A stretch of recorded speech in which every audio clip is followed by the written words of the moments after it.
Okay.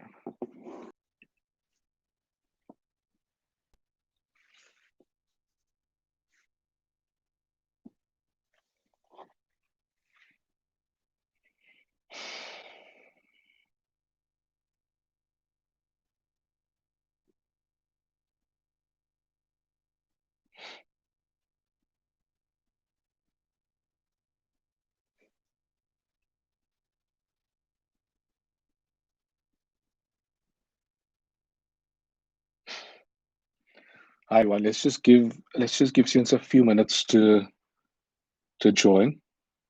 I'm just going to send the link in the chat.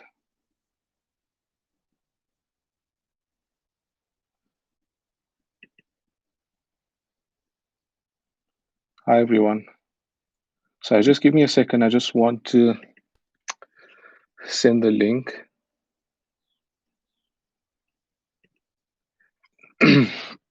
Can someone share the? Oh, I can see the link on my side here. That's fine. Okay.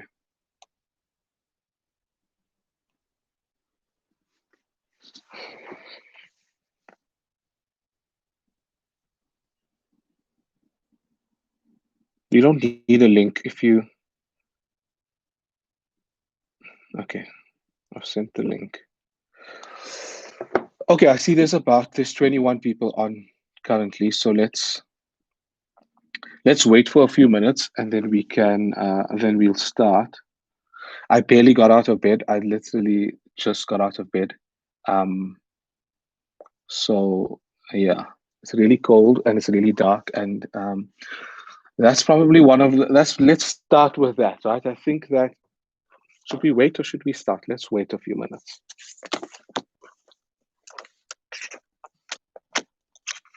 Okay, so you guys gonna have to chat with me, otherwise I'm gonna be talking to a screen, right? So you need to drive the conversation. Okay, so let's type it in here. You need to drive the convo. Okay, because I don't know what you need help with. I can assume what the common things are, but I need your advice on what you think you need help with. Okay, so let's start with, should we start? Someone give me a signal if you think we should start. There's 42 people. There's 42 people online currently. I'm just going to go onto Sakai and send out a notification. So someone just tell me in the chat what they think. Don't be scared to type here, because now this isn't Telegram. I can see your names now, right? So, okay. I'm just going to quickly send an announcement just so that those students who forgot that there's something going on.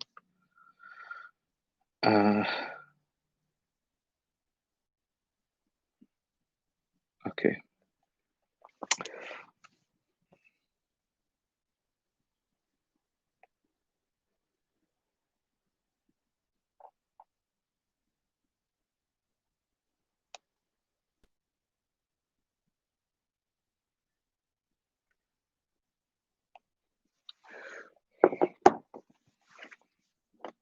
Okay, so let's start with, what's weird is, let's just talk about how weird all of this is firstly, right? I mean, it's weird that this even feels impersonal to me, right? I feel like I'm talking to myself. I feel like I'm talking to the screen. You can probably see how dirty my room is in the background, which I don't know if I can put a background now. If it's too late, well, that's fine. So this is weird, right? I mean, I'm not used to this, neither are you. And I think that what's exacerbated the situation is that, first of all, your first years, and so you're trying to adapt to this new way of learning, right? That it isn't school, and you're having to adapt to this independent learning that you're having to do. Even if you are having, even in the first block or half of the block, when we had face-to-face lectures, um, there was still an element of independence, right? There was still an element of independence, and so that was the challenge. But now that we're teaching online and you're having to learn online, it's a bigger challenge, because now you're having to, it's not just independent learning, you're having to structure everything for yourself. right? Because I can be posting stuff, your other lecturers can be posting stuff, but if you're not engaging with it on time, or if you're not scheduling it for yourself, then it is going to get challenging for you. Okay, so the first thing is, let me introduce myself. You all know me, obviously, but we haven't really had a face-to-face discussion. I think I chatted to you, I don't even remember, but I think we chatted in the beginning of the year, right? So we had a brief chat in the beginning of the year in the first week, and that's about it. I guess you didn't see me since then for anything. So obviously I teach you modeling, and someone said to introduce myself to you. I'm just checking the chat. I can see why YouTubers don't look at the chat because it's distracting, right? Okay, so I teach mathematical modeling. This is the third year I'm teaching it. This is the third year I'm teaching it. I taught it into 2018 um, with somebody else, and then last year I taught it on my own, and this year I'm teaching it on my own as well, right? My emails are distracting me. How do I get rid of my email? Okay, let's leave it. Um, so I teach the course. I've taught it before. I've been teaching in the school since 2014. Um, I've taught for commerce. So if you have friends in commerce, I may have taught them in 2016 or 2017. If you've got siblings who did commerce at WITS, I may have lectured them in 2016 or 2017.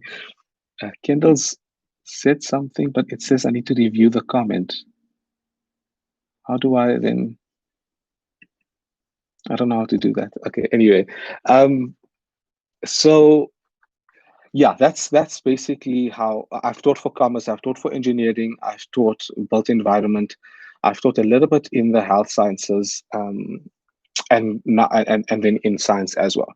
So really what I want to get across today is some of the things that I've learned from teaching across all those faculties, right? I mean, there's some commonality in what's going on. So let's talk about this morning, right? It's cold this morning.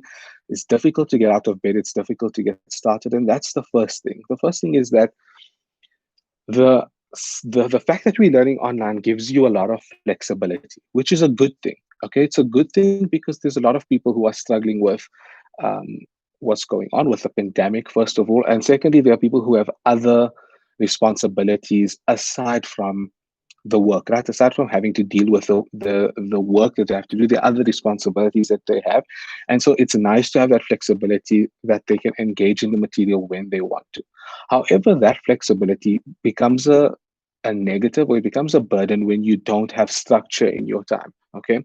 So I don't know, maybe you can tell me in the comments, but I suspect that a lot of you are don't have a strict schedule for yourself, and you can say in the comments whether you agree or not, but I feel like a lot of you don't have something rigid and structured for yourself currently, um, and some of it may just be because of the other things that you've got going on, but some of it may also be because it's easier for you to have the flexibility. Okay, it's easier for you to have the flexibility, and that can get away from you. And I think it has got away from a lot of you. Okay, and so today I want to try and speak to that a little bit briefly. So I'm looking at the comments, and someone's asked, "How did I get into modeling, and are you enjoying it?" Okay, so let's deal with that question, because I don't want to talk about me. Um, I don't want to really talk about me specifically, but the reason why I'm teaching modeling is there's no fantastic answer to that question. I was given the course to teach, right? It's not there was nobody to teach the course, and that's how I taught it. Though I do have experience in modeling. We all do if you in applied mathematics, because every aspect involves modeling. Okay, so whether you're in numerics, whether you're in optimization, whether you are in whatever field in applied maths you're in, modeling is a core component of that field. So do have experience in it, but it isn't something that um, I was given the course to teach, and I do enjoy teaching it, but there's no great answer to that question. Um, so Fazila said in the comments that it really helps to stick to the university schedule. Like, I didn't have any structure in the beginning and I struggled, but I'm doing much better now that I'm sticking to my timetable. Okay, and I agree with that. Okay, so you'll know that we are posting the lectures for you in the times that you can watch it during the lecture time. However, we're not doing any live sessions because we know that there's students who have issues with uh, that have issues that have issues with connectivity and that have issues with the internet and with the data, and so we haven't done anything live, right? And so we've given you some flexibility, but we've said as much as possible to stick to the schedule, to stick to the lecture schedule. Okay. And I think that that is your best bet, because I think that a lot of you have not been sticking to the schedule. And because of that, um, what I said in the chat the other day is that you get into a cycle of perpetually catching up. Okay. You're never on board with your work. You're always trying to catch up with things that you're behind in. Okay. And that is the mistake that a lot of students make, is that because they're not focusing on each subject every day, they're focusing on the subjects as they come along. So they're focusing on modeling or mechanics or calculus or algebra or computer science or physics as it comes. They're not doing it holistically altogether. And because of that, you're perpetually catching up. And what are you catching up to? You're catching up to submitting a quiz or submitting an assignment or for the test or whatever. And I suspect that at this stage, a lot of you have fatigue when it comes to assessment. I think a lot of you have assessment fatigue currently. And I see that from my own course, in that students are just submitting things. There's even the quizzes, students were just pressing submit. They would go on in the last half an hour of the submission, choose anything, guess randomly, and submit. I don't think that there are many students in the class who are not actively participating, and they're just doing things as they come along. I'm having a look in the chat. I'm going up a little bit. Okay, Abigail's asked, can you give some advice on what to do when we are behind in a specific course? Okay, so with this week is perfect to decide whether to give you guys the week off or not. And so we decided that a lot of you were dealing with some exhaustion and you're dealing with a lot of work that you had to catch up with. And so we gave you the week so that you could catch up. Okay, it's already Wednesday, so already half of the week is gone. And I hope that a lot of you have used this time to actually catch up with the things that you're behind in. Okay, because if you're behind, it becomes very difficult to catch up on the fly.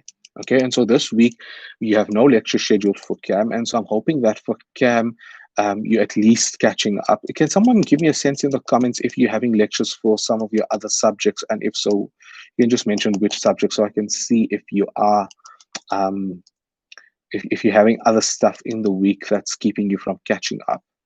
So, Abigail, I think my best advice on how to catch up is to use any free time that you may have to catch up, and that may mean catching up in the evenings, catching up on the weekend, as soon as you have time available to try and use that to catch up. And once you're caught up, it's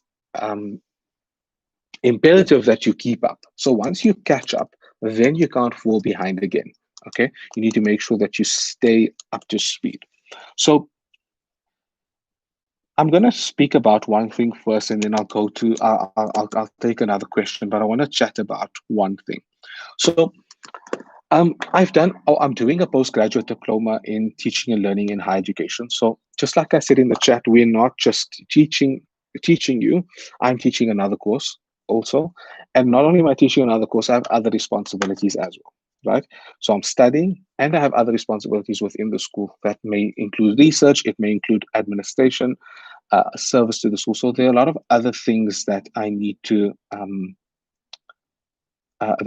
take into account. So Vasily has just asked an important question, and that is the question that I'm going to address now. He's asked me, and you can have a look in the chat. He's asked me, can you talk to us about understanding work at an intuitive level, which takes a significant portion of time, versus learning the work to a level that you can just answer questions, which takes less time? Okay, that's the question that I'm going to answer now. Okay, so when you talk about learning theories, there's the three, or let me say that I think that there are three ways in which you can learn. Okay, the first way is you can be a passive learner. Okay, I'm writing it down for myself here, and I hope that you're writing it down as well. You can be a passive learner, you can be an active learner, or you can be a strategic learner. And I'm going to talk to you about what those three things mean. Okay, so a passive learner is someone who is not participating in the actual learning. They're waiting for the learning to happen. Okay, they're waiting for something to happen to them.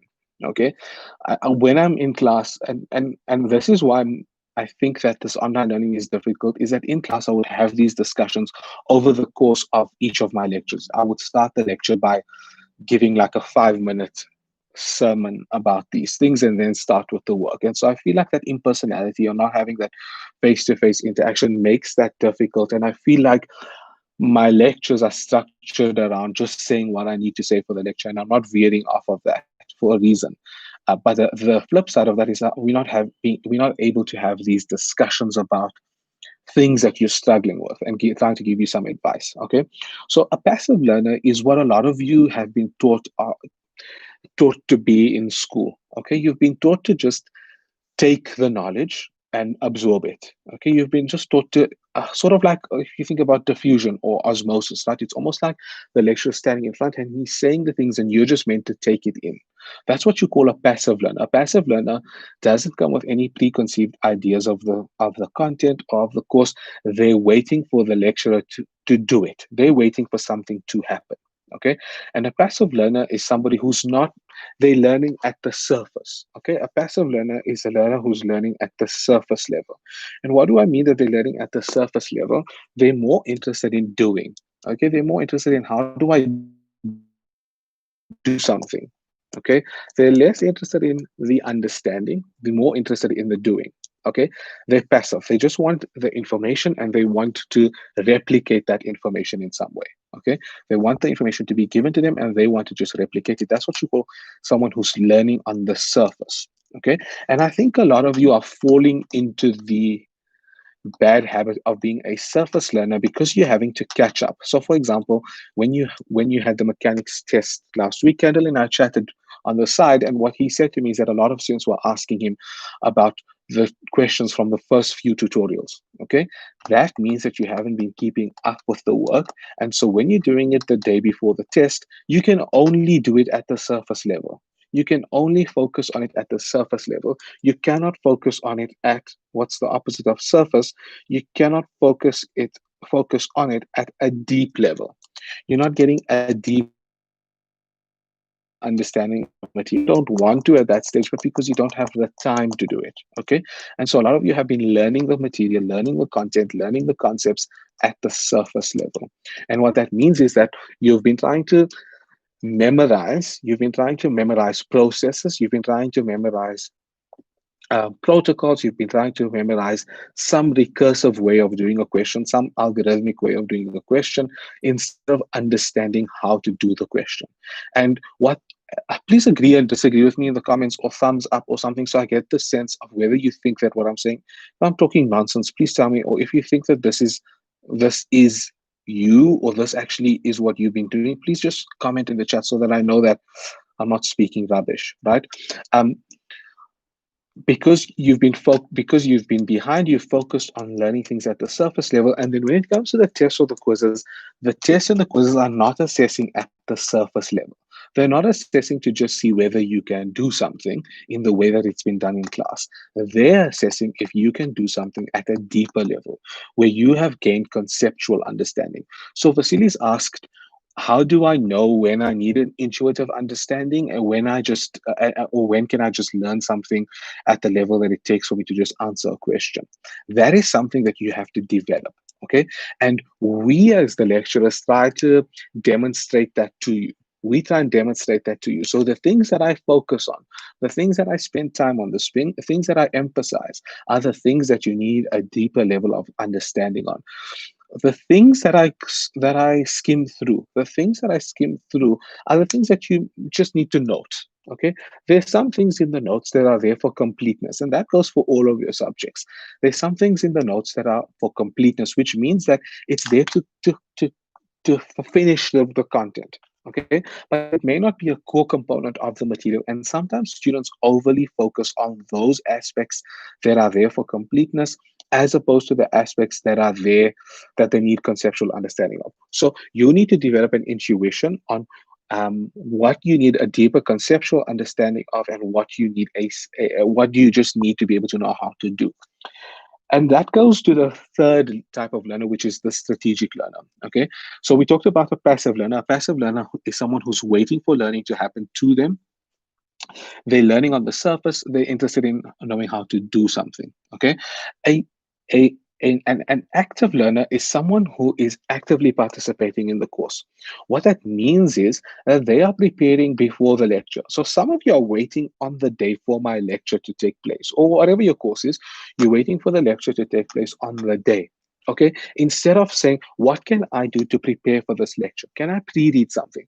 Can I go and watch a video on this? For example, in algebra or calculus, say for example in calculus, if you know next week you're doing volumes by slicing, for example, to go and read ahead in the course notes, or to go and search for something, so that when you come to the lecture, that you already have some preconceived notion on what the concept is, and your point of being in the lecture is just to clarify your own understanding. It's not for you to it's not for you to learn afresh.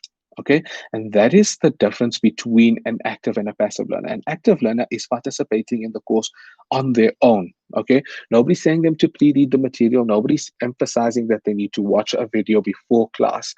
There's pre-class activities that you need to engage in, and that a lot of the times includes pre-reading. And students in science think that pre-reading is negligible because it's a science course, it's a maths course. They think reading is applicable to economics or to law or to courses that involve reading words, which is nonsense, right? Pre-reading just means preparing for the lecture. So um, an active learner is someone who makes sure that before they watch the lecture, they already have a preconceived understanding of the material.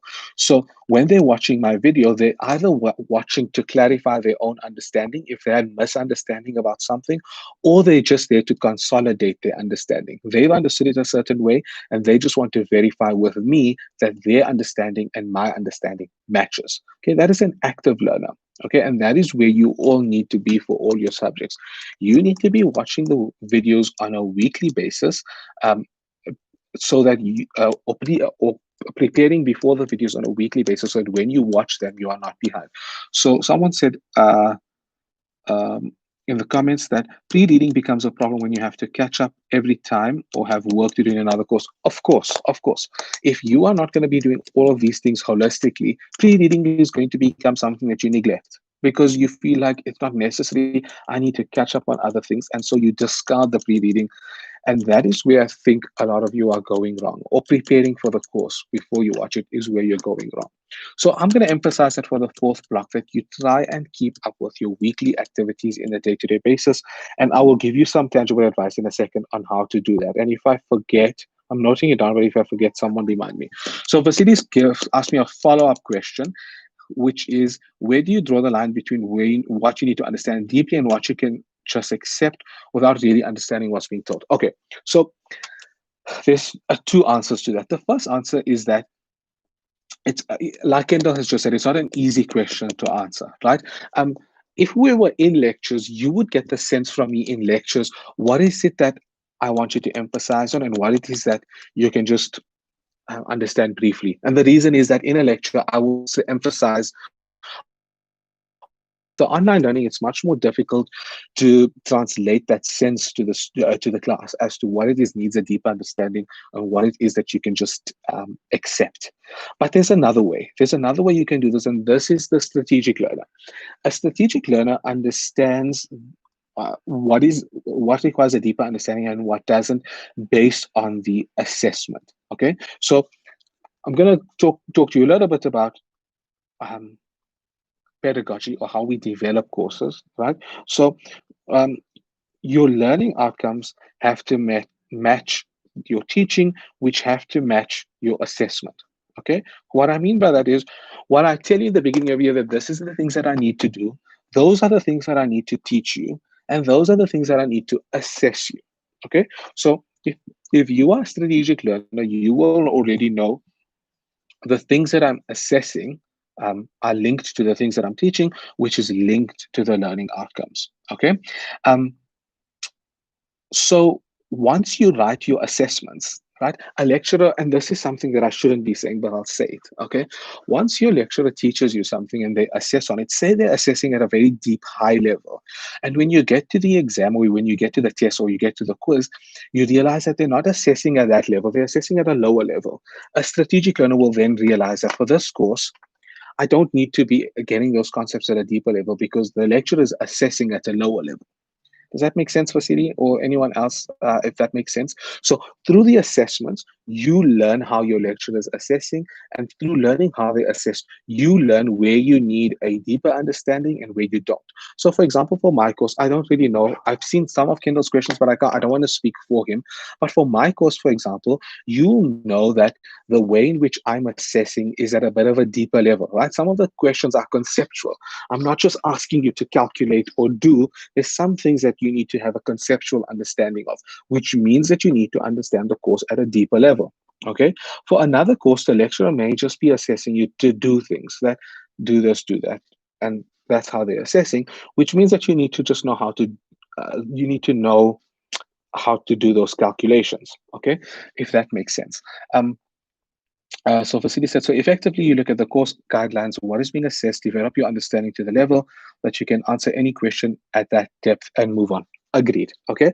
The downside of that, and the reason why I don't like mentioning that, is okay. So I've got some of my second years coming into the chat now, and some of my second years are they have it in for me to try and sabotage this space. So please just, there's some moles in the chat. So please just pay attention to that also. I've flagged them in the chat and I might just report them.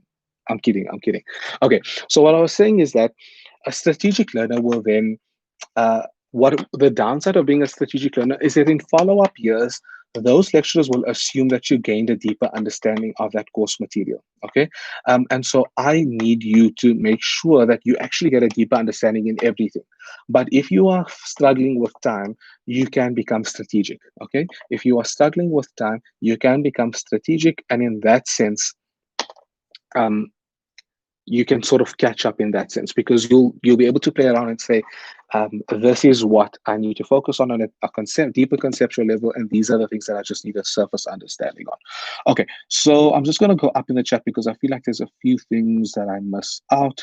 Going up, Umpo asks, I have a problem with translating my understanding in the test, particularly with my commerce subject. Is there a study on test anxiety and how do I deal with it? Okay, that's a good question. So let's talk about test anxiety, which is a very common that students have anxiety for the test.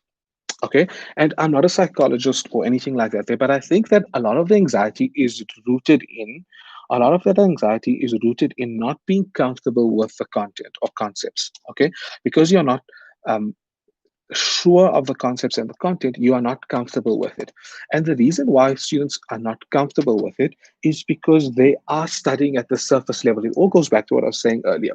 When you are studying at the surface level, you don't have a full understanding of the course, and that brings in some anxiety. Okay. And if you don't have a full understanding, when you're studying, you have to be critical in your own understanding.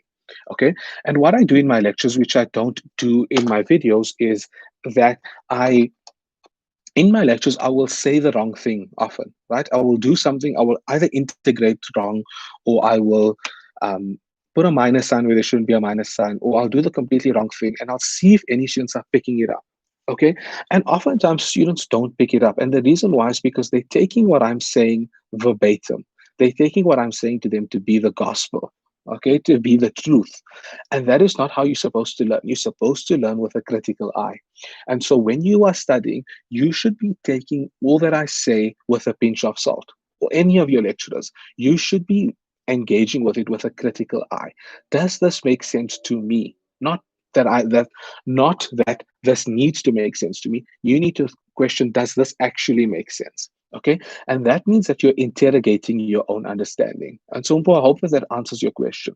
You need to interrogate your own understanding. And once you interrogate your own understanding, you're going to have to think deeply about something. And once you think deeply about something, you will gain a better understanding of it. You will definitely gain a better understanding of something if you've thought about it on a deeper level. Okay. I want to talk about test anxiety in a more detailed way for a second. I think that a lot of students uh, do this. I've noticed it across all the times that I teach, is that a student will say that after the test they'll get their mark back and they'll say, I thought I was going to get 80% and I don't understand how I failed. Okay, I don't understand how I failed. And that boggles my mind. A student, and it's not just one student, there are many students who, after writing a test, feels like they got a mark, and then when they get their mark, it doesn't match their expectations. That is a red flag for me. If a student, if going out of the test, you can't self assess your performance, if you can't self assess your performance, it means that you do not understand the work. Okay, so if a student thinks that we're going to get 80% and they got 40%, there, that is an immediate red flag for me. Okay, and that tells me that students have been, I call it comfort learning. Okay, I call it comfort learning. And what I mean by comfort learning is that students do the work that they know how to do. Okay, they learn the things that they're comfortable learning. So, for example, for modeling, you might do classification questions all the time. So, you might just focus on doing as many classification questions as possible because you become comfortable with it. And when you become comfortable with it, you put yourself in a false sense of security to tell yourself that because I'm doing it and because I'm getting the answers, it means that I know it. Okay. And students comfort learn in that sense. And when they get to the test, that comfort learning goes away because things are not assessed in the same way, or they're assessed in a different way. And so because they've been learning how to do something from the top down, if I then assess it from the bottom up, all of a sudden they don't know how to answer the question. So a lot of students fall into the trap of comfort learning. Okay. And I'm going to emphasize this because I think that it's something that a lot of you are doing. And it's a mistake. Okay. So comfort learning is a mistake. To not just focus on questions that you know how to do, focus on the ones that you are struggling with. That's not to say that you don't do those questions. It says that you need to focus on the questions that you are having difficulty with. Okay, you need to focus on those questions that you're having difficulty with. Do not just do the same types of questions all the time and search for the same types of questions, because you are going to tell yourself that you understand the material. Okay, and that may not necessarily be the case. Okay, I'm going to go up again and see what questions I miss. If I miss your question, please repeat it back in the chat because I might miss it. Okay, so somebody else has said, no, Kutaba, I said, so if you normally do an hour a day, give it 2 hours each day till you catch up. Okay, that's a good point, right? So if you are falling behind, increase the amount of time you spend on a subject until you catch up. Okay, but when I think the reason why students fall behind is because they are not emphasizing each of their courses daily, right? And I mentioned this in the beginning. So what I usually tell students to do, and I'm going to reframe it for the online learning, stick to the timetable. This is the first thing I'm going to give you in terms of advice to try and catch up. Stick to the timetable as much as you can. Stick to the timetable. So start at 8 and end at 4, or whatever the case is. Okay, you have to, it's especially in the last 2 days, it's easy to just say, I'm going to sleep for another hour because it's cold outside. But that 1 hour you've then discarded from the time that you have available to you to study. So try and stick to the timetable as much as possible. Sleep early, wake up early, start at 8 o'clock, end at 4 o'clock. Once you end at 4, take a break, right? Take a break until 4, 5, or 6, and then spend. This is my advice to you: is that after that, spend 2 hours every day consolidating your understanding on each subject. So 2 hours translates to half an hour per subject, right? 2 hours is half an hour per subject. So my suggestion is that you spend half an hour on each subject. And the way in which you spend that half an hour is twofold. The first thing is that you need to consolidate your understanding of the work that was covered today. Okay, so for example, if we covered method of separation of variables, at the end of the day, you need to spend half an hour consolidating your understanding of that concept. And in that half an hour, you also need to spend some time pre-reading for the next lecture. And that's important. So spend 2 hours, half an hour on each subject. Spend that half an hour consolidating on each day's material and also preparing for the next day's material. And if you do that, I guarantee you, if you get into the habit of doing that, you will not fall behind. Okay. But a lot of you are playing catch up, and that is the problem. Okay. I'm going back to the chat now. Da, da, da, da, da, da, da. So someone asked me, Fact Channel, who apologized for the name, how do you gain a conceptual understanding rather than learning on the surface level? I did answer that, right? To gain a conceptual understanding, you need to understand a concept from the top down, bottom up, from the sides, from every angle. You need to understand a concept you need to understand the concept from all um, angles, and you also need to interrogate your understanding of that concept. And what I mean by that is you have to ask yourself what if questions. What if this happens? Suppose that this was the case. Can I come up with a counter example? How about this? You need to ask yourself interrogating questions that will ask that will tell you whether you've understood the concept at a deeper level or not. Okay, I'm going back to the comments now. Lesohani says that procrastination makes one a passive learner, and I agree with that completely. You become a passive learner when you procrastinate because then you're playing catch up, and then the only thing you can do is procrastinate. Okay, the only thing you can do is learn at the surface level. Okay, and going back up.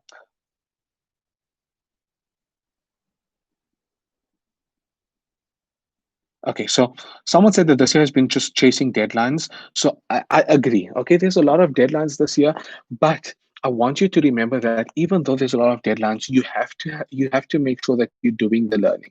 And I know that it's difficult. I understand that it's difficult, but you're going to have to figure out a way that you don't forego learning just to submit things. Okay, just to submit things. Um, how do you find a balance between just reading to understand and trying to meet deadlines? Okay, and that's the balance. I think I've spoken to it, right? You need to find that balance for yourself. And really, the key advice is to have a schedule, for yourself. Develop a schedule and stick to the schedule. Once you divert from the schedule, things are going to get away from you very quickly. So please stick to the schedule as much as possible. Um, so Vasilis asked, how long did it take to individually become confident in your own method of studying? Okay, this is something that there's not an easy answer to. Okay, there's not an easy answer to. And Kendall has mentioned something in the comments about his own studying. It differs for individuals. Okay, it definitely differs for individuals. You have got to know yourself. And one of the things that I talk about in my lectures all the time is reflection. Okay, reflection is a very key habit that you need to develop. Reflection is sitting and asking yourself deeper questions for yourself. Okay, so if you're doing badly in a course or if you're having to play catch up in the course, reflection means asking yourself, why have I fallen behind? And when students do badly in a test, I tell them that the easiest thing to do is to blame the lecturer or to say that there wasn't enough tutorials or there wasn't enough questions or there wasn't enough support or the lecturer's not explaining the concepts well, etc., etc., which is I'm not saying that those are not the case, but in tandem with that or together with that, you also need to ask yourself, what is my role? What role have I played in this? Okay, I haven't done well in the test. What role have I played in this? Okay, and that's important for you to be able to instigate for yourself, right? Is to ask yourself, what is it that I need to be doing specifically? Okay, am I not doing the tutorials in time? Am I waiting to do things at the last minute? Am I just doing things for the sake of doing it, or am I trying to get a deeper understanding? Am I consulting? What is the date today? Today is the 2nd of September. We started around the 23rd-ish of July. From then until now, not a single student has booked one-on-one consultation with me. Not one. Okay. And I'm not going to force you to book that time with me because I can use that time for myself. So you've got to ask yourself, have I used the consultation that's available to me? Have I used the ticketing system? Have I used XYZ? Okay, you get the sense of what I'm trying to say. You need to learn how to reflect on yourself to see where it is that you're falling short of the things that you needed to be doing, and then also question whether the lecturer is supporting you enough, whether you're getting enough tutorials, whether you're getting enough conceptual, deeper understanding, etc., etc. I hope that makes sense in terms of what I said there. Okay, I'm going back now because there's been a lot of chat here. Let me go up. Yes. Okay. So let's talk about on Vasily's point. I'm going to talk about failure quickly before I go on to the other questions. I'm going to talk about failure because Kendall brought it up. Okay. So I failed in my first year too, right? Didn't fail the whole year. I failed a subject. It happens, right?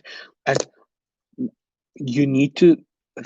There are repercussions for failure, and there's a failure is a privilege, right? Failure is a privilege. If you are on a bursary, if you're on a scholarship, if you are not able to support your own studies, then failure is not an option. Okay, failure is not an option to you because you are answerable to somebody else who's paying for your course. Okay, but we need to remove the stigma associated with failure. You can recover from failure. Okay, you can recover from failure. Barring the financial aspect of it, you can recover from failure. So failure is not the end of the world. So if you fail a test, if you fail a test, it doesn't mean that it's the end of the world. Okay, you need to reflect on that failure and take the lessons from that. And in tandem with failure, I want to talk about something else, which is students. Students. There's a question that I'm just shocked by in the comments, Vasily. I'm going to address that in a second. Students. What was I saying? I was talking about failure. Yeah. Sorry, I've lost what I was going to say there.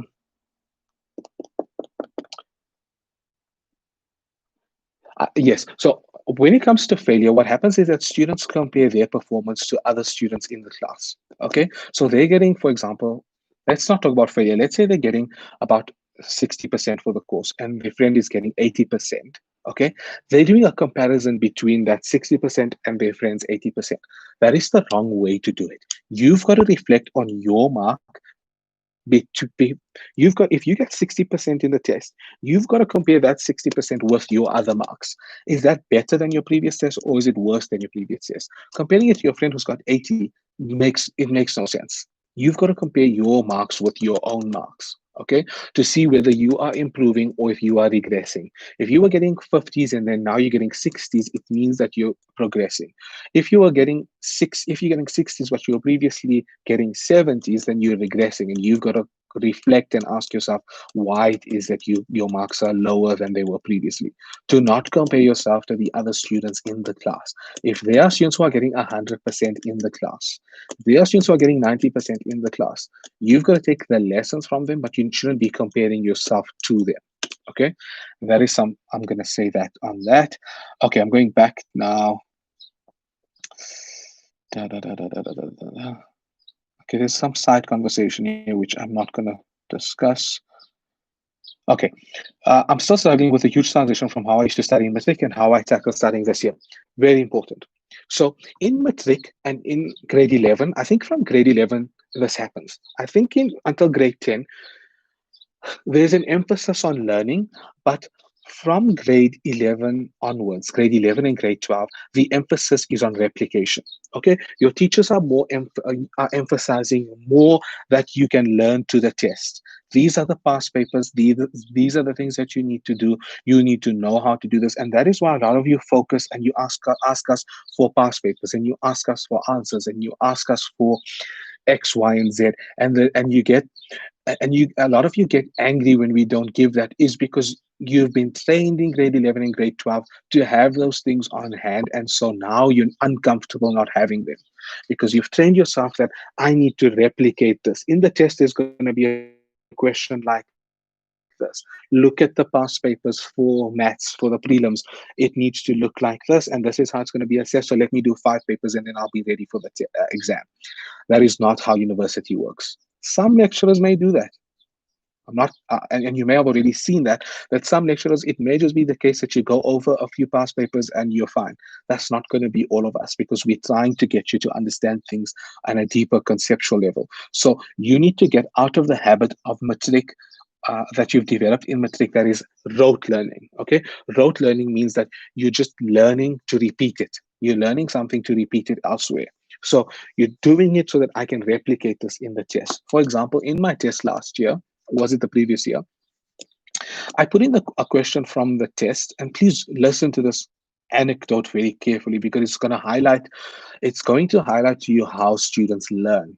Okay, I put a question in the test that was from a past paper, and I knew students had access to that past paper, even though I don't think I gave it to them. I could be mistaken. I put in a question from the past paper, which is the same as Kendall putting in questions in your test that came from the quiz or that came from the TUTS, right? Because uh, we're trying to see whether you did it or not. So I put a question in from the past paper, but I changed the numbers in the question. I changed the numbers in the question. And I want you to listen to what I'm going to say now. I put in the questions in the question from the past paper in the test, changing the numbers around. Students had memorized the question with the answers, with the numbers in the question from the past paper, and wrote down the answer with those numbers in the test. They didn't change the numbers. They learned the numbers off that. And I don't mean they learned a number like 1, 2, or 3. Sorry, my chair's just slid down. They didn't just learn a 1, 2, or 3. They learned like a number like 14,627.52. They learned of a number and they replicated that number in the exam or in the test. And that tells me all that I need to know about how students learn. You were rote learning. They were learning a number of about. This wasn't one student. This wasn't two students. These were many students. Okay, and I think that that's a valid point. Is that you have all developed a bad habit of learning. Okay, and you need to unlearn that bad habit. Okay, so someone said, say you get about 50 or 60 in the course, in your mark, how does that affect your understanding for the rest of the course and the chances of doing well in the course overall? Okay, if you don't do well in first year, or if you don't do as well in first year, you can always make up for your understanding in the following year. You can always go back and see, because then the lecturer will talk about things that you needed to understand. And if you didn't get that understanding, you're going to have to go back and get that understanding. Okay, you're going to get back and you're going to have to get you're going to have to go back and get that understanding for yourself. Okay. And Kendall's mentioned a very important point. He said marks do not necessarily portray understanding. That's a very important point. Some students are getting 80%. It does not mean that they understand the work. It does not mean that they understand the work. And some students are getting 50%. It does not mean that they do not understand the work. Okay, sometimes a student gets 50%, and that 50% that they got correct, they understood all of the concepts that 50% are covered. And a student who's getting 80% may just have clocked the test. May just have clocked the way in which I assess, and so they don't have an understanding. They just know what to do. So do not think that marks equate understanding. Okay, a mark is not an accurate measure for understanding. I'm not saying that it's not a measure for understanding. It's not an accurate measure for understanding. You've got to ask yourself whether that mark reflects your understanding. In fact, I had a student tell me that they got a good mark for the course, but they don't feel like that mark reflects their understanding of the material. They felt like they were just doing the TUTS and replicated that in the test, and they didn't feel like their mark showed their actual understanding of the course. And I hope that makes sense to you also. Okay, Umpo asks, how do you plead it when you are doing online learning?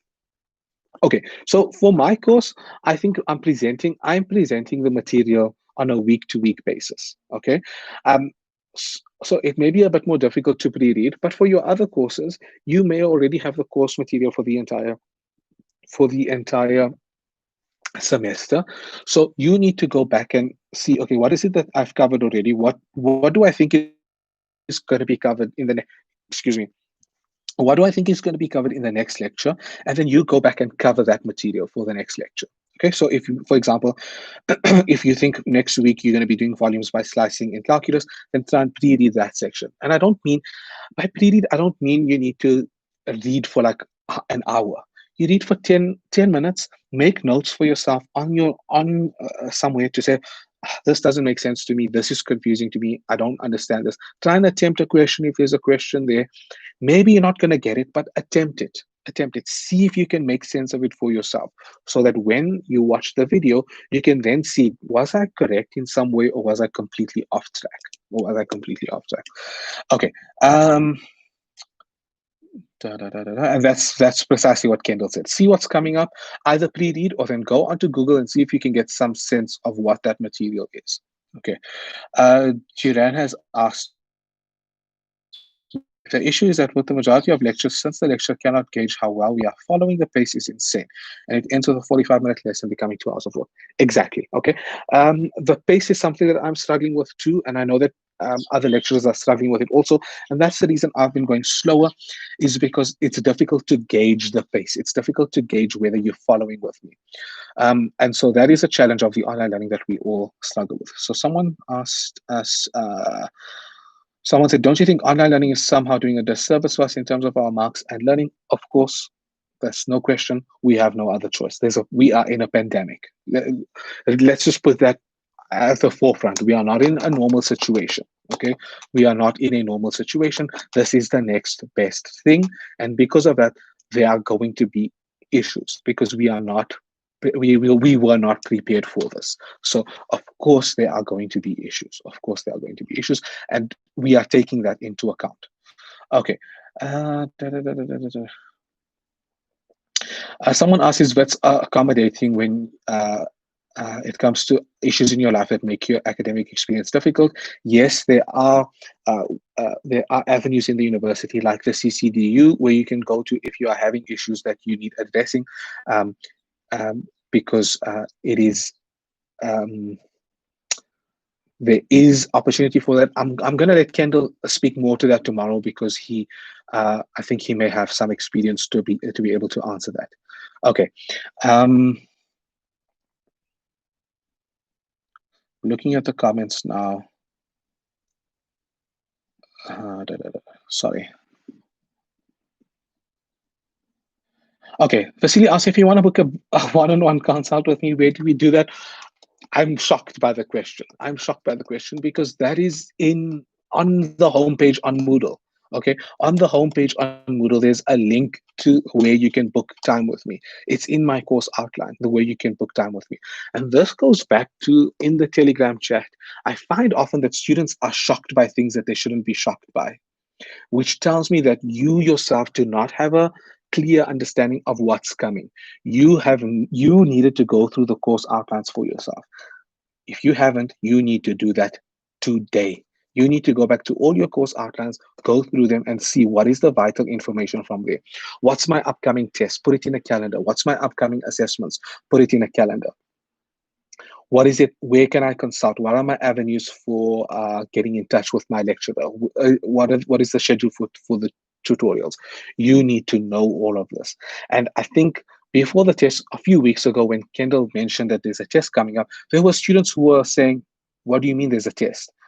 And in all seriousness, they were asking that. After that, they were acting as if they were joking, but they were serious at that stage, which means that they didn't know that there was an upcoming test. Okay. Right now, in my course outline, there's a test schedule for next week, which is, by the way, there's a test schedule for next week. I'm going to decide by the end of today or tomorrow whether I'm going to keep that test in the week next week, but there is a test next week. So I've noticed whenever I go into a Telegram, I see notifications coming through. I go on, and there's questions about velocity, acceleration, circular motion, etc., etc. There's a very rarely a question about modeling, which tells me that a lot of you are taking the modeling course for granted. Okay, that's what it tells me. You're taking the modeling course for granted. And just so you know, last year, modeling is the course that students performed poorly in. One of the four topics. In previous years, in 2018, it wasn't. Last year, it was because students started taking the course lightly. Okay. And because of that, they are not. Because they're taking the course lightly and emphasizing on the other subjects that they think are more difficult, they think that some of you think that modeling is the easier subject, and trust me, it's not.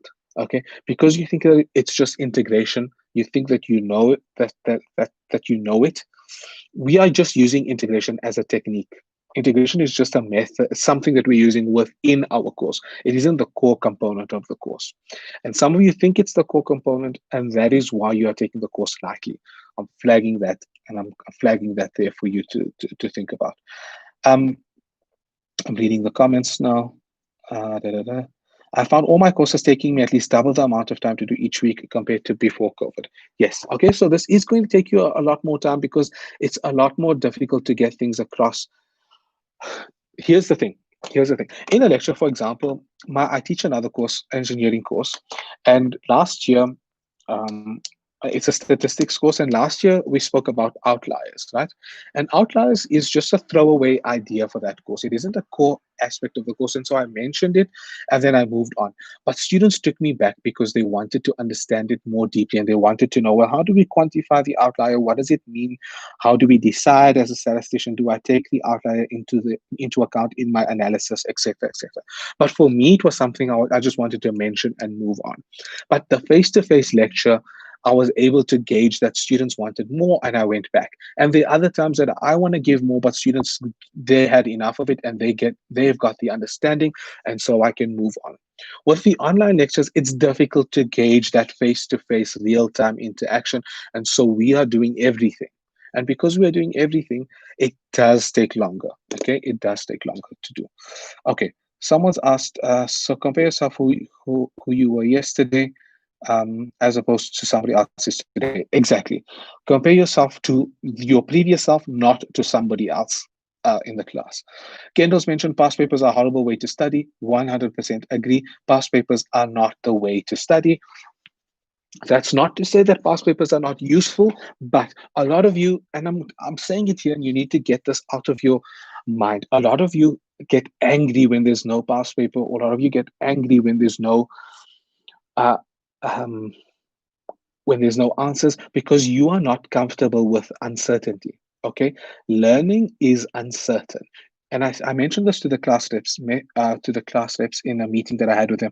So Matthew is one of the class reps, and he's in the chat also. When I spoke to them before the beginning of the semester, I said to them that learning involves discomfort, and a lot of you do not want to um, deal with the discomfort of not knowing.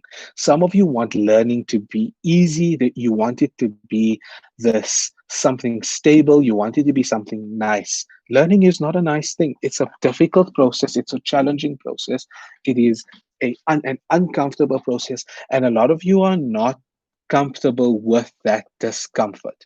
A lot of you are not comfortable with that discomfort, and that is something that you all need to take on board, that you need to be comfortable with not knowing something. Okay, because not knowing something means that you have not understood something at a deeper level, and that means you have to go back. A lot of you just want the answer. A lot of you just want to know the answer, and that is not how things work. And I've noticed on the chat that some of you are posting full solutions, etc., which is fine. But what happens is, here's the thing, right?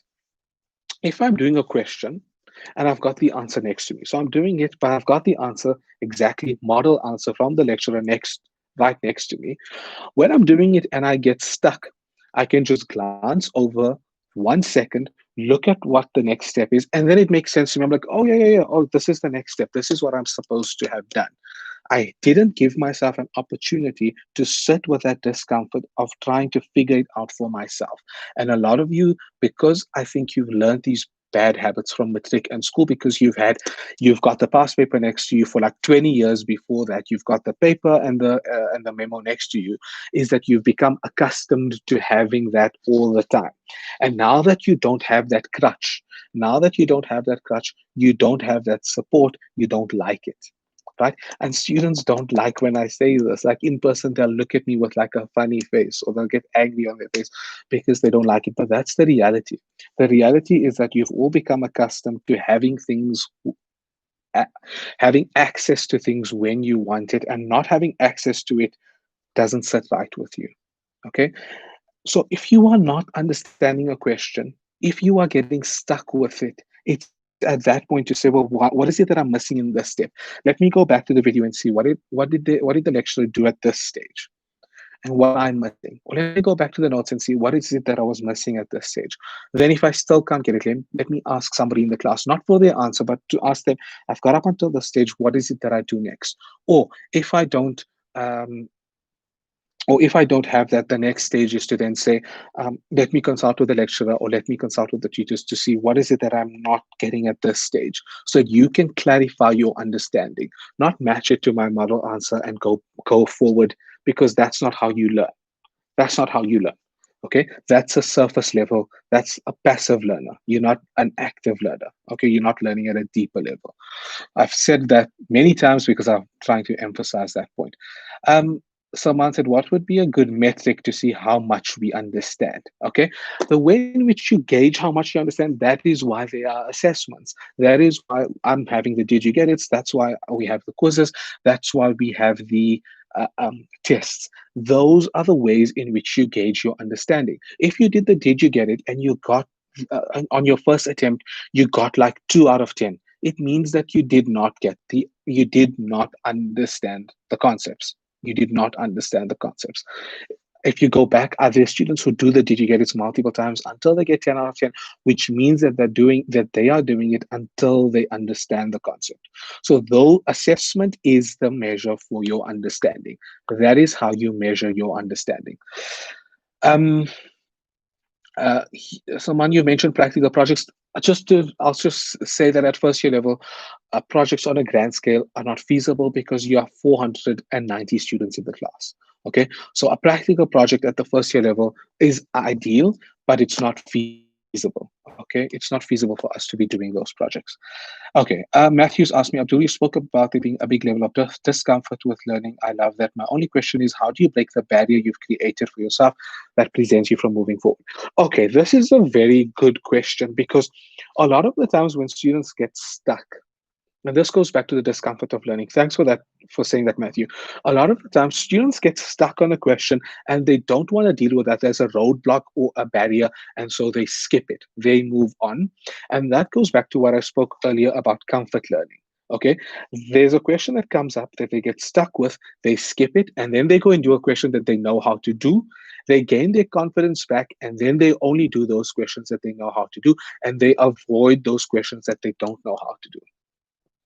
And again, I said it previously, you get a false sense of security in your own understanding. You didn't understand the work. You skipped the questions that you didn't understand because you were uncomfortable with it, because you didn't want, there was the barrier that you didn't want to get over. So the minute you get to a question that you don't understand, that is the question that you need to spend time on. That is the question that you need to unpack for yourself to say, why is it that I'm not understanding this question? My emails are blowing up, sorry. What is the thing in this question that I don't understand? And then you need to use all the avenues that I've spoken about to try and get those understanding, so that that isn't a roadblock for you and doesn't prevent you from moving forward. But I'm going to emphasize here, do not get into a habit of skipping questions you don't know how to do. Don't do a question halfway, get stuck, and then move on to the next question. Make sure that you get understanding for that question before you move on. Okay, I'm gonna have some water. Sorry. Okay. Salman, you've asked me a question about modeling and how does this year compare to differential equations. We are doing only a few methods. There are multiple other methods to solve differential equations. So your course next year, which is differential equations, I think this is a bit of a technical question in terms of subject choice. I think that CAM students are required to take statistics because next year there'll be another course where you are in applied maths where you are going to learn differential equations. And so there'll be a replication with the course in maths too. And so you're better off doing the statistics course. So you're not going to be missing out on the methods that maths do because we will be covering it in applied maths. So I hope that answers your question. That's more of a technical question. If you want more advice on that, please email me directly about that. Yeah, exactly. So Umpo said, there is more to differential equations and it can be more complex. Absolutely. We have not gone into the theory of differential equations as much, which in second year in applied maths you will get into. There's a lot more theoretical underpinnings to applied maths. And those of you that have been resourceful, and I mentioned this, the textbooks in the beginning of the year, if you are going through the textbooks, I think that, what do I think? I think that you'll be seeing in the textbooks that there's a lot more to differential equations that we are doing in class because there isn't enough time. Okay, but through your undergraduate, you will get a theoretical understanding of differential equations as well. Okay, it may not be in every course at every time, but in a whole, you'll get a holistic understanding of it. Vasily asks, are there any online resources you use as a student for your various courses that you can recommend so that we can get a wide variety of views on the topics we covered in our various courses? To be honest with you, there is a plethora of resources online. Okay, there's a plethora of resources online. Maybe I'll see if I can. The thing is that I don't like to suggest sometimes online resources because they use different notation, especially when it comes to differential equations and the like. Is that there are um, a specific notations that they use, but MIT have open resources available. Harvard have open resources available. If you don't understand some concepts in maths, Khan Academy has a lot of resources. It isn't just for high school maths. Khan Academy does a lot of first year maths across even differential equations that you can look into. So there's a lot of online resources. Sometimes I don't like to suggest specific things because I haven't gone through that online resource fully. And so I'm scared to suggest it because I'm scared that there may be things that are spoken about in those platforms that I haven't emphasized, and students may get confused by that. And so sometimes I'm a bit wary of suggesting that because I don't want to endorse it from my side, because my fear is that I may just end up putting students down a rabbit hole that they don't need to be down. But Khan Academy is a good resources. I'm going to share some videos with you when we get to the modeling section. I'm going to share some prescribed videos that you need to watch before the lecture. When we talk about pre-reading, these are going to be previewing, right? There's going to have to be a preview before the lecture that you have to do. You've got to watch the videos before the lecture. So this is something that I will get to, Vasily, in terms of additional resources. But there are many open resources available. Someone's mentioned somebody that I haven't heard of on YouTube, which I will look into. There are also a very there are a lot of resources on YouTube as well. It's just for you to be able to see whether those resources are valid or not. And sometimes it's not always clear. If you're unsure, drop me an email to say, do you think this is something that's valuable for this course? And ask your other lecturers, right? If your other lecturers have not provided you with something, ask them, is there something you suggest online that I can look at that you think will be able to assist me with my understanding? Um, Going up, I don't know if I missed anything. Matthew asked me if I can save the live. I'm going to try and save it, and then it will be on my channel. Okay, so are there any other questions? We have about 15 minutes left. Is there anything else that you want advice on, or if you want me, I'm going to go onto Telegram quickly because there were a few students who messaged me directly.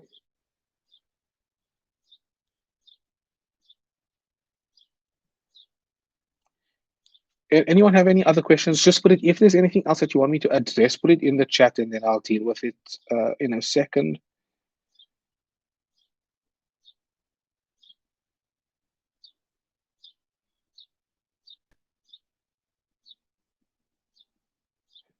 Okay, so someone's asked me on Telegram that they've been trying to schedule time each day to do the course, to do each of their courses, but they're finding that it's becoming difficult for them to keep up with it because sometimes they're spending more time on some subjects than others. That is true. Sometimes you're going to spend more time. Sometimes you're going to spend more time on some questions than some subjects than others because you have an upcoming test or an upcoming exam. That's okay. What I don't advise or what I don't endorse is when students forego all their other subjects and focus on one. So if you have an algebra test coming up this week, some students, because they're so behind in algebra, will forget about calculus, modeling, mechanics, physics, computer science, whatever other subjects they're doing for that week, and solely focus on algebra because they're behind. And when you do that, you fall behind in everything else. And that's when you fall into a cycle of having to catch up all the time. So you need to be semi up to date in all of your courses so that when there is something that comes up, that you're not having to play catch up in any of those things. Okay. You need to be at the level that you are not playing catch up all the time.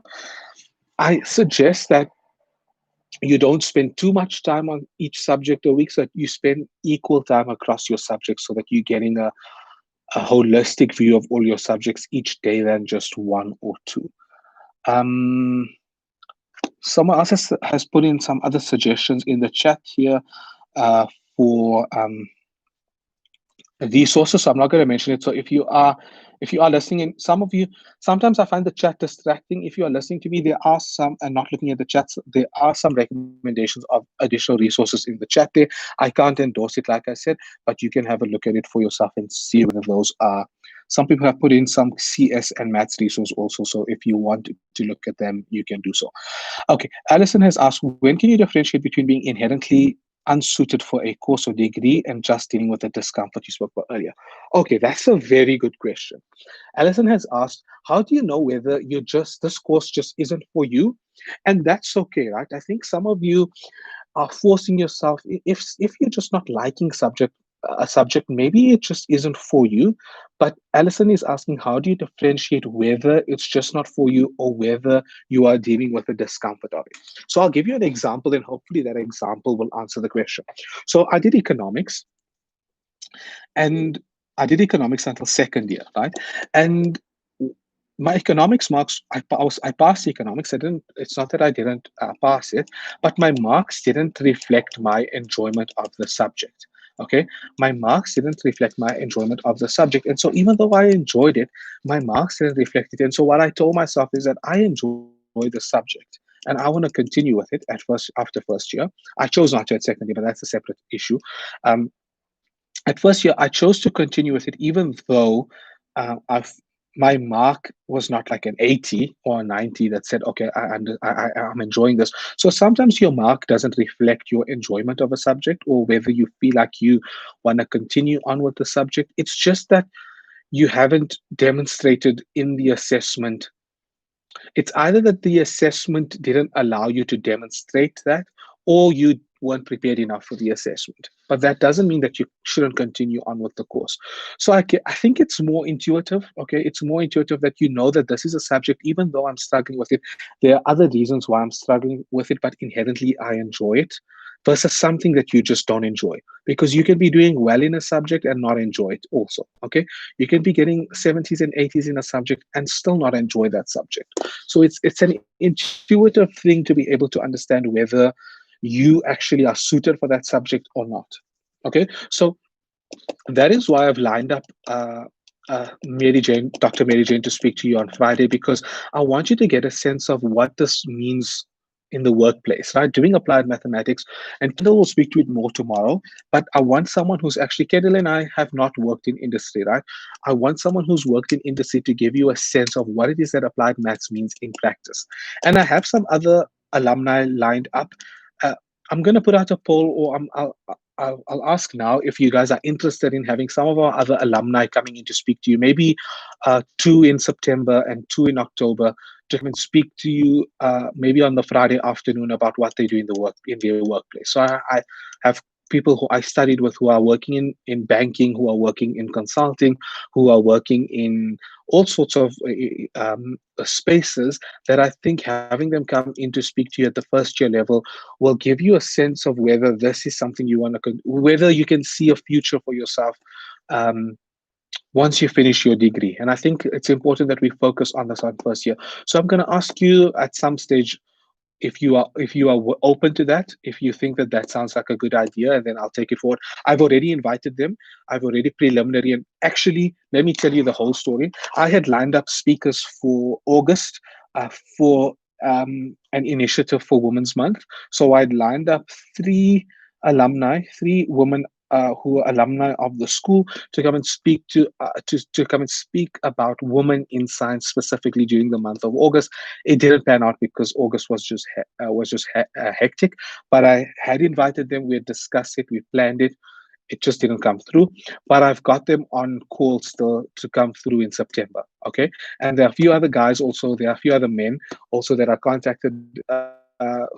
Alumni of the school who are also working in various fields, which I'll get them to come through in September to come and talk to you. And it won't be a long session. It will be about an hour session on a Friday that you can just log in for like a live session, and they'll just talk about what they're doing. So For example, Dr. Mary Jane, if you read the bio that I presented in the email, you'll see that there are a lot of terms that we've used in our first year course, both in modeling, both in mechanics and in numerics. They're terms that she's used, and she's a PhD graduate. She's a PhD student who's a senior researcher at the South African Weather Service. She's a weather scientist, right?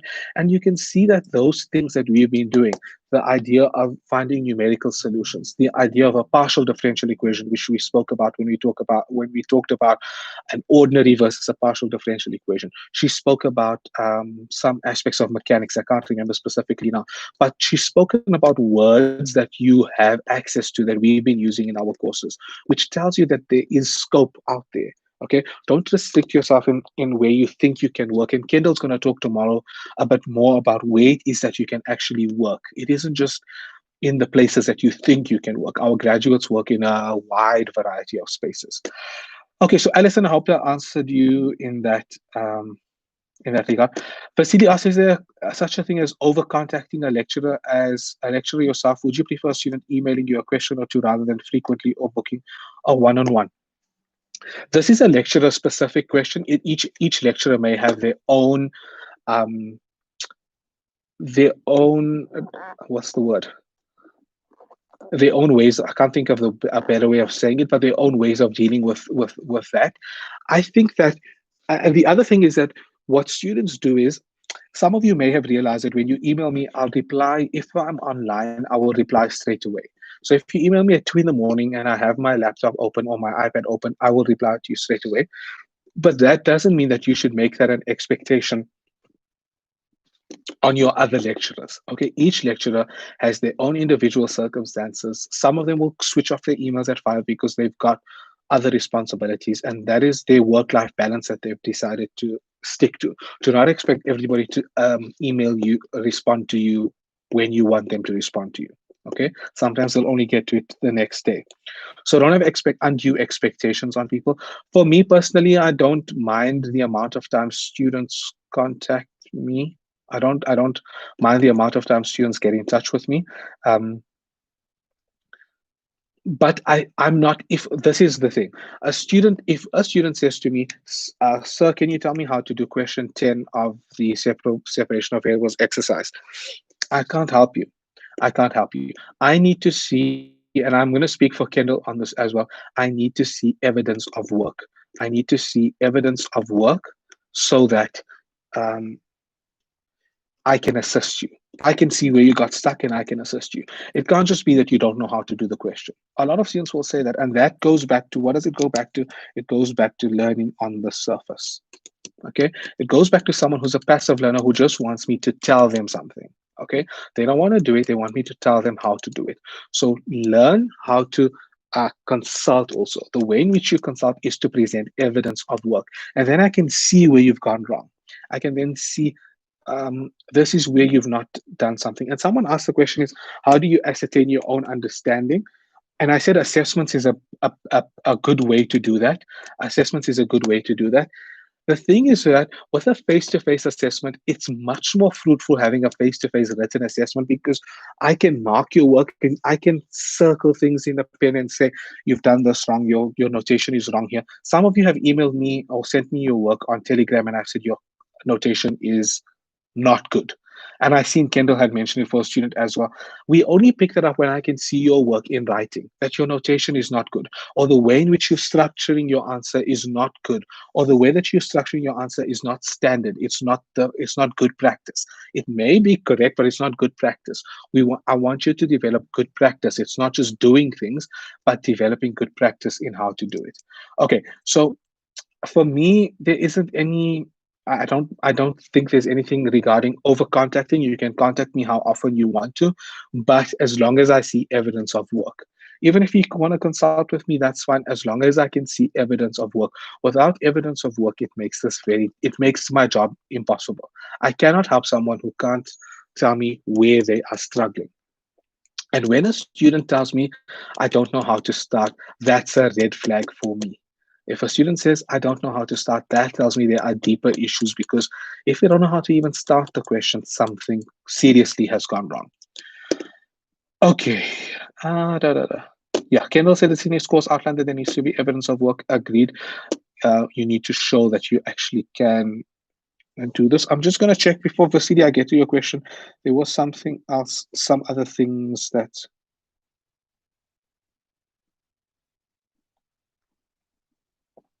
Okay, if you are not passing the quizzes, so we've done some of the quizzes already. So you had two quizzes for modeling, and I think you had two, correct me if I'm wrong, Kendall, three for mechanics. If you're not passing the quizzes, you need to ask yourself, why is it that I've not passed the quizzes? What is it that I've, and we've put in feedback in the quizzes so you can see where you went wrong with your understanding. So for modeling, you need to go back and see, what is it that I got wrong here? And I know that quiz, I haven't released your marks yet. Please don't inundate me with emails. I'm going to deal with it. I didn't have the time, to be honest with you. I've been dealing with so many other aspects, so many other things that I haven't got to it. So you need to be able to know for yourself how to take feedback. Feedback is important to close the loop of your understanding. So someone asked, how do I know if I understood it? Feedback. Okay. Once you have once you've done the assessment, the feedback on your assessment will tell you whether you understood it or not. And feedback comes in two ways. The first way of feedback is the mark itself. The mark itself is the feedback, right? Because it's telling you whether you understood the work or not. And the second thing is the actual feedback that I give you. Sorry, my talk is just annoying me. No. The second thing is the actual feedback to say, you didn't understand this concept, go back and see what did you miss from this. So you need to, I've been posting the feedback, you need to interrogate that feedback for yourself. And again, like Kendall just mentioned it in the course here, that his feedback is not as detailed as mine, or it's not as detailed as it should be. And that's fine. Again, you shouldn't have the same level of expectation for each of your lecturers. Just because one person is doing something a certain way, that everybody should be doing it that way. Each lecturer gives feedback in a different way. Okay, each lecturer gives feedback in a different way. So, and also Kendall has posted enough worked out examples that is the feedback itself. Okay, that itself is the feedback, because the questions are so similar to the questions in the TAT that you can go back to that question and say, this is the question I got wrong. Let me see in this example, what is it that I missed? That is also feedback. Feedback is not just me telling you, this is why you got it wrong. It's going back and getting the feedback for yourself. Okay, Vasily says, so effectively show your lecturer that you care about understanding them and their work, and that you're an active student and there's a good chance to be helped. Absolutely. If I can see that you actually want to be helped, that you actually want to understand, I will spend even half an hour to an hour with that student. But if it's a student who's coming to me with a question, so when I have my face-to-face consults, usually a student will come to me and they'll say, can you show me how to do question 10? And I'll say, no, I can't show you how to do question 10. And again, their face changes and they get angry with me. And I tell them, okay, go in the corridor, go and sit at one of the tables there, and you attempt the question. And once you attempt the question, come back to me and then I'll assist you. Okay, I have to see evidence of work. Otherwise, I can't assist a blank slate. I can only assist something with this, something I can see and I can go off of. A blank slate is difficult to assist. It's not difficult, it's impossible.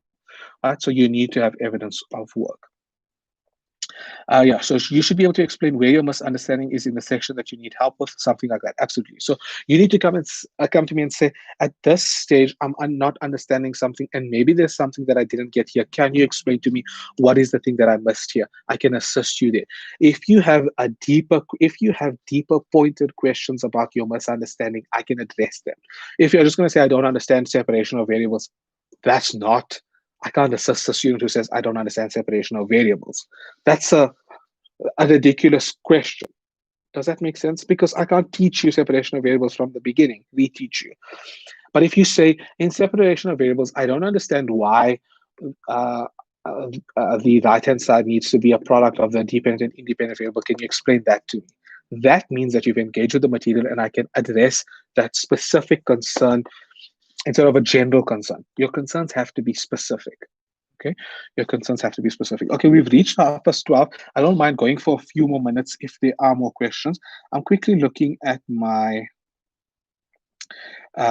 chats on Telegram, because there were students who had emailed me a few things or messaged me a few things that I said I will address in the live. So I'm just going to go back and check that with me.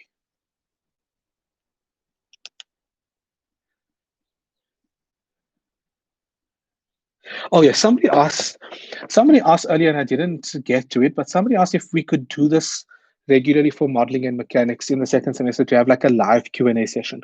Maybe I'll try one for modeling. I'm gonna say, let's say it here. I'll try to do this for modeling. I'm not gonna speak for Kendall. I'll try and do this for modeling, that we have a live session at some stage, and then I'll save it so people who don't.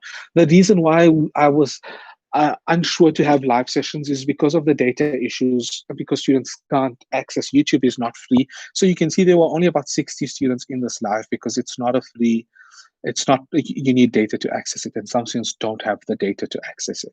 Okay, so but I will think about it, and I think for modeling I will do one live Q&A, or excuse me, like a live session where we go over a few things.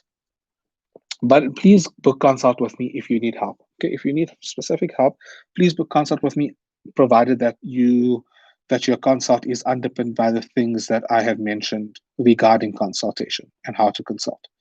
Da, da, da, da, da, da, da, da. Okay, let's just talk about the course itself. Seeing as I'm the course coordinator, I'm going to end off with speaking a little bit of the course itself. If you go to the course information booklet, some of you haven't read the course information booklet either. Okay, your course for applied maths is going to comprise of all of your 4 topics combined. Okay, and the weightings of each of those will differ. I, I think it's in the course outline says between 20 and 30%. So of your 100% of your total mark for Cam 1, it will comprise of between 20 to 30%. The weighting of each of your individual 4 topics will range between 20 and 30% of the course. So if you haven't done so well in the first semester, it doesn't mean that things are unsalvageable. You can still work towards passing the course if you work diligently, and if you work effectively, and if you do all the things that I've said that you need to do. Okay, it's not impossible to recover from that.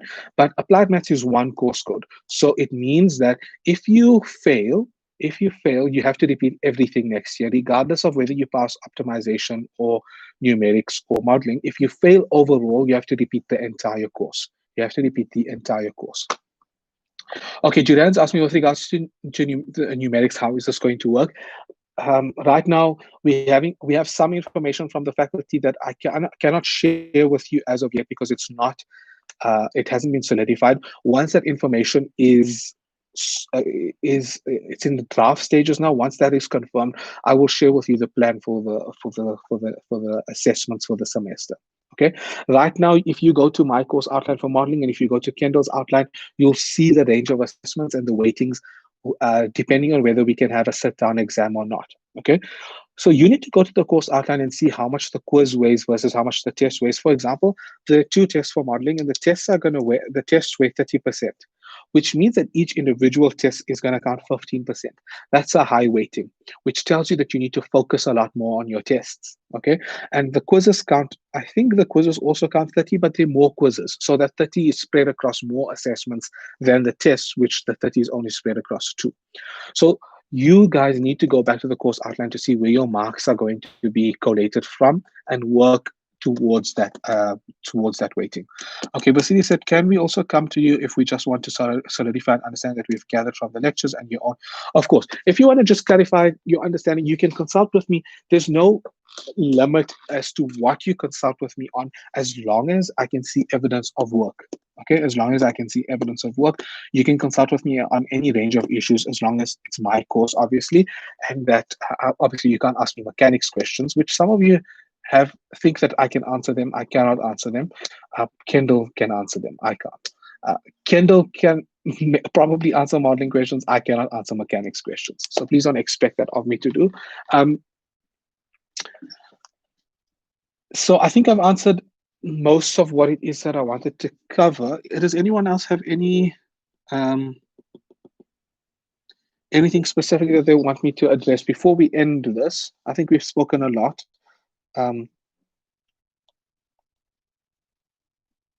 Before we end this, is there anyone else that have any other questions before we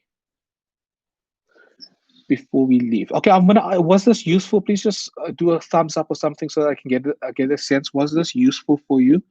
Um, if you can show me by means of maybe just agreeing in the chat or giving a thumbs up on the. Some of you don't thumbs up my videos. I don't. Please, you can give our videos a thumbs up on YouTube. It makes us feel good also, right? If you give. If I go into my YouTube video and I can see that there's no thumbs up on this, give us. If you want positive encouragement, we also want positive encouragement, right? So please use that. Can I just speak about one thing before we end? Can I just speak about one thing before? Kendall just said, I am obsessed with modeling. My honors project was modeling fees must fall and the viability of future tertiary education. That's interesting, and I'm hoping that Kendall speaks about that tomorrow in some way. Before we end, I want to say something. I've been noticing this when I did my when I'm looking at the statistics on my videos on YouTube, the viewership is very low on my YouTube videos, and I am concerned. I'm concerned that a lot of you are actually not watching the videos. Okay, some students are watching the videos that are available to download off the site, but I suspect that there are a lot of students that are not watching the videos at all. And that is a concern to me.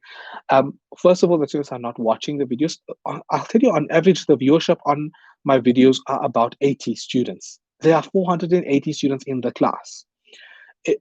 80 students watching my modeling videos is a concern to me. And if you are not, do the views count when you watch them from the interactive notes? Yes, the views are counting from the interactive notes. So I think that that's how YouTube is reading those views, right? Even if you're watching it on a link that's embedded somewhere, it's counting that as a view. And I'm suspecting that there are students in the class who are not watching the videos because I know that there's a lot of things that you have to do, but I think that I'm just saying that I'm concerned. I'm saying that I'm concerned. And there are also students who, on the flip side, who are just watching the videos and who are not reading the course material in my interactive notes. That is also a concern because not everything I mention in the videos is explicitly mentioned in the notes, and not everything explicitly mentioned in the notes is mentioned in the videos. It's a dual package. It's together. Okay, they're not mutually exclusive. You have to engage with both of them. So I'm emphasizing it for modeling before I end that please make sure that going forward you are engaging with the videos and you are engaging with the notes, and please make sure you are engaging it week to week. If you are going to have to watch 50 videos before a test, it's not going to be possible. And even if you watch it, you're going to watch it at the surface level. So please make sure that you're engaging with things when they need to be engaged with, and that you are engaging with it. Do not think that you don't need to do it. Okay. Um, Someone's asked, is the weighting for each subject still 20 to 30%, or has that weight changed to be more for the second semester subjects? Right now, it's still on 20 to 30% for all 4 topics. Okay. The weighting is still 20 to 30% for all 4 topics. We haven't decided to change that. Your individual weightings for your individual courses may have changed. Okay, so initially what was set out, those things may have changed, but the overall weighting of each of those topics towards your final mark for CAM is still going to be between 20 and 30% per topic. Okay, so that hasn't changed. As of now, I can say that that hasn't changed. I'll stay for 5 more minutes, or is everybody fine? Is there no other questions? Somebody asked me somebody asked me on Telegram, hi, sir, I noticed that there's a test scheduled for next week. Surprise, surprise, someone noticed. May I ask what will be covered in the test? Okay, the test is scheduled for next week. I'm unsure whether to keep the test for next week. I'll actually decide by the end of the day today, and I will send out a notification on Moodle to tell you whether the test is still going to be scheduled for next week or not, right? So that you know. I'm wary of having the test next week, but I will confirm that with you later today. The other thing that I wanted to mention, which is now escaping me, what is it that I wanted to mention?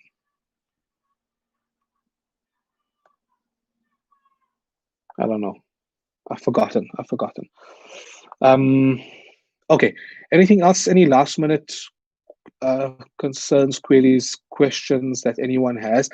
If I didn't address your questions in the comments, please just copy and paste it so that I know that I haven't. I'm just going through the comments quickly to see if there's anything that I missed out on. Some of my second year students were just being clowns in the comments.